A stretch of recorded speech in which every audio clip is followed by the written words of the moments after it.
ఇప్పుడు మన రాష్ట్రంలో ట్రయాంగిల్ పోటీ జరుగుతూ ఉంది.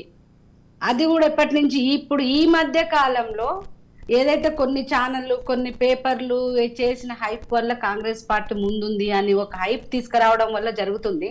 కానీ మనకు 2018 తర్వాత ఎలక్షన్ కానించి చూడండి బీజేపీ గ్రాఫ్ ఎలా పెరిగిందో మనం చూద్దాము. మనకు 2018 తర్వాత పెరిగిన గ్రాఫ్ ప్రకారం మేము 4 ఎంపీలు గెలిచినాం, 7% నుంచి 28% పెరిగినాం.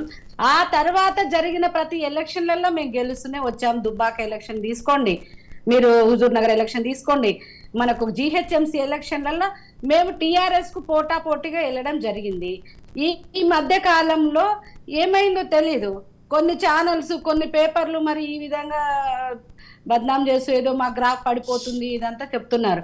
కానీ మేమేమంటున్నామంటే మా గ్రాఫ్ పెరుగుతుంది, మేము అధికారం రావడానికి 100% అవకాశం ఉందని గట్టిగా నమ్ముతున్నాం. ఎందుకు అంటే ఇప్పుడు మేము ఈ రాష్ట్రానికి ఇచ్చిన నిధులు కానివ్వండి, మేము ఈ రాష్ట్రానికి చేసిన పనులు కానివ్వండి, మొన్నటికి మొన్న మన ప్రధానమంత్రి గారు ఇచ్చిన పసుపు బోర్డు కానివ్వండి, మనకు వచ్చేసి గిరిజన యూనివర్సిటీలు కానివ్వండి, మెడికల్ యూనివర్సిటీలు కానివ్వండి, మనకు మహిళా రిజర్వేషన్స్ కానివ్వండి, మనకు మేజర్గా ఈ మధ్య కాలంలో మన రాష్ట్రానికి ఎన్నో సంవత్సరాలుగా మనకు స్వతంత్రం వచ్చిన దగ్గర నుంచి కూడా ఒక బీసీ వర్గాలకు, వెనుకబడిన వర్గాలకు సీఎం పదవి దక్కలేదు.